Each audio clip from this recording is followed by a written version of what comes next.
Hey guys, what's going on? Jason Leydon from CrossFit Milford. I'm here at the Power Monkey Intensive Camp at CrossFit Clue.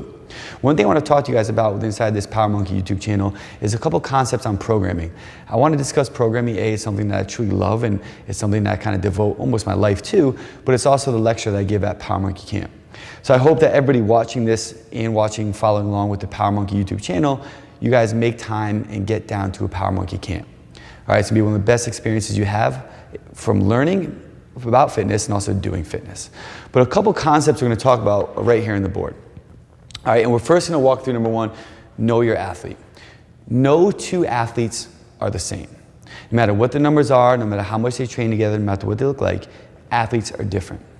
And the more you can dive into who your athlete is, the better you're going to be able to program for them. Something that we talk about is their genetic makeup, all right, the essence of the athlete. And that's going to be extremely key. Some athletes are structurally built or internally built to become more powerful or be more powerful. Some athletes are built to be more endurance-based. Some athletes are built to be more kind of CrossFit or super well-rounded, right? Just like body types are different, people's innate ability from an athletic standpoint is different. For that matter, how you program from reps and sets to volume to intensity can vary as well. What might be intense for one of those athletes may not be intense for another athlete. What might be intense or too much volume for one athlete will not be too much volume for the other athlete. And that's what's so key. The bigger someone's GPP is, the bigger their makeup, the type of athlete they are, completely indicates how much stress, volume, and intensity they can manage. So the more you can dive into who the athlete is, the better you can then program for them based off kind of what they think they need and what they're used to, but also what's going to give them the proper response to get them where they need to be. Because one of the biggest things you can understand that within inside this sport of fitness is what is too much volume. And that changes constantly as the sport evolves, as we evolve as human beings within inside the sport. What we used to think as being way too much volume is almost becoming the norm. What used to be way too much volume from what the joints can handle is almost become the norm based off how well we structurally build ourselves up to get to that point. So always know who your athlete is. Number two, the individualized approach. For the sake of being blunt, due to being on camera, templates don't work for the elite. Templates are amazing for people who want to follow something, be involved with inside of a community, compare scores. That's fantastic. To get to the truly elite level, you need to have an individualized approach, because besides just the essence of the athlete and who you are, you also have to look into account of the life.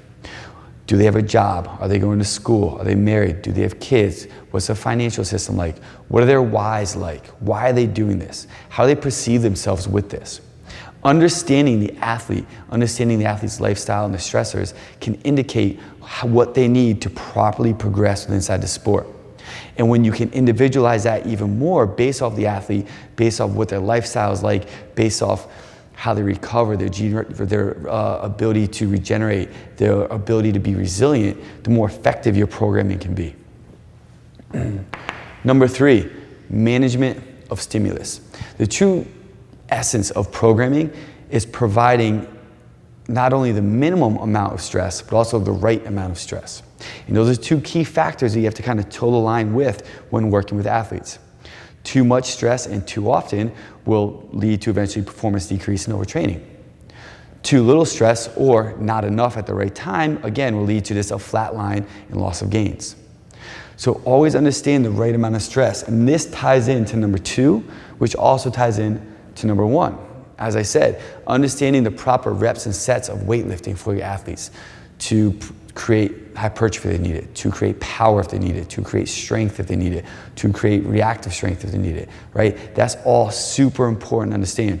Understanding what level of heart rate or intensity they need to operate at to create progression inside their threshold realm, whether it's anaerobic or aerobic, to continually try to improve or click up closer to that VO2 max inside their threshold.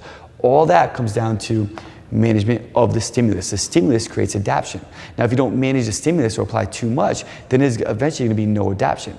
That's where you have to come into play. And the hardest thing to do is with inside the sport of fitness and CrossFit. And why is that? Because there's so much involved. You have rowing, biking, running, weightlifting, bodybuilding, powerlifting, gymnastics. It's endless.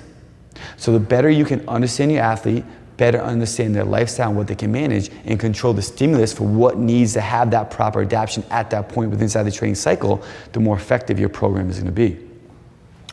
Number 4, create the environment. You have to create the environment that's going to attract the athlete to come in and have fun and want to be there, right? They should be smiling. They should be energized when they walk in. Some athletes might need more of a chaos situation if they're not used to it. You want to create the environment that's going to allow them to be successful. At different points of the year, that might be a low stress environment. Come in, hang out, talk, train, have fun, leave. At other points of the year, it might be a chaotic situation. Why? What if they're never used to being on the regional floor? What if they're never used to playing a sport and being in front of people and being judged and having referees there? Create the environment that's going to allow them to be successful at that juncture in the training phase. Number 5, help them stay focused.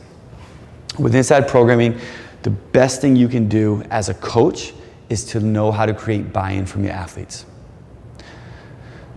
It's almost like the magic is in the prescription, but the true gift of coaching is in the explanation. And the better you can explain to your athletes why you're doing what you're doing, the more buy-in you can create from them. And when they truly feel that why you're in it is for them and you can build a trust, then that's going to be the most effective program in the world. Not how well you connect the dots, but how well the athlete trusts what you're doing, how well you're truly looking out for the athlete, and the buy-in created from the coach to the athlete. That's going to be the best way. So hopefully these 5 tips kind of help you guys out with programming. Any other questions, you guys can always shoot me an email, jason@crossfitmilford.com. You can find information at crossfitmilford.com. But more importantly, I hope to see you guys all at the Power Monkey Camp, and we look forward to working with you guys.